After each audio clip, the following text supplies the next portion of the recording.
So if you're wondering, how is it possible that Robert Card, a man with a documented history of mental health, was able to legally possess what he used to claim the lives of 18 innocent people in Lewiston, Maine? The answer is simple. He was enabled by the law.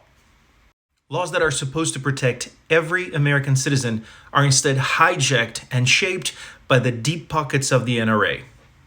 You see, Maine has what's called a yellow flag, which is essentially a watered-down version of the red flag laws that 21 states in the Union have passed. More about these red flag laws in just a second. These laws are theoretically designed to allow the state to step in and intervene when somebody who is deemed an immediate danger to themselves or others is also in possession of weapons. Under Maine's yellow flag law that you see behind me, a person who is concerned that a family member may be an immediate danger to themselves or to others needs to first contact law enforcement.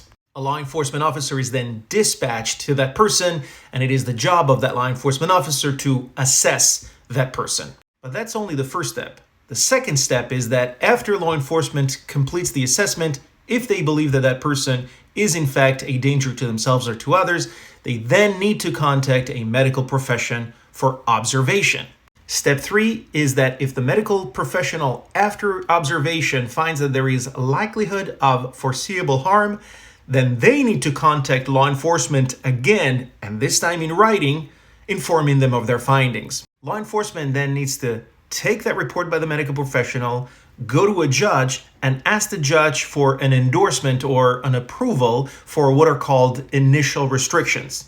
These initial restrictions include, for example, surrendering any weapons that the person possesses. And if it sounds like this process takes a long time, it's because it does. And in that period of time, that dangerous person could act just like it happened in Lewiston. But that's not the only problem with yellow flag laws. The other huge problem is the fact that the first necessary step past which the process goes nowhere is an assessment by law enforcement. And because, understandably, law enforcement isn't equipped to make psychological evaluations of individuals, often the process dies right here.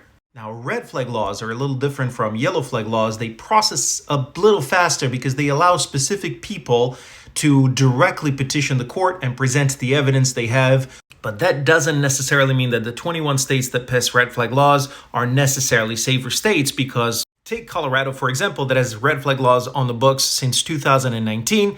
But in that state, half of the counties have declared themselves Second Amendment sanctuaries. And that means that the executive in those counties have stated that they will not enforce laws that they consider unconstitutional, making red flag laws in those places absolutely useless. And finally, as importantly, all of this could be completely academic, because even if Maine had had a red flag law that works, the tragedy in Lewiston, Maine could have still happened because, like many other states, Maine still does not have universal background checks, which means that if you want to buy a firearm from a firearms dealer, you have to go through criminal background check. But if you buy a firearm from a private party, there is absolutely no check. You can just go to their house, buy the gun, pay for it, and leave. A bill was proposed in June by the State House of Representatives in Maine, but that bill died on the Senate floor. Once again, America has to learn the cost of our lawmakers bowing down to the deep pockets of the NRA by burying its own citizens. And that is a burden we all have to carry.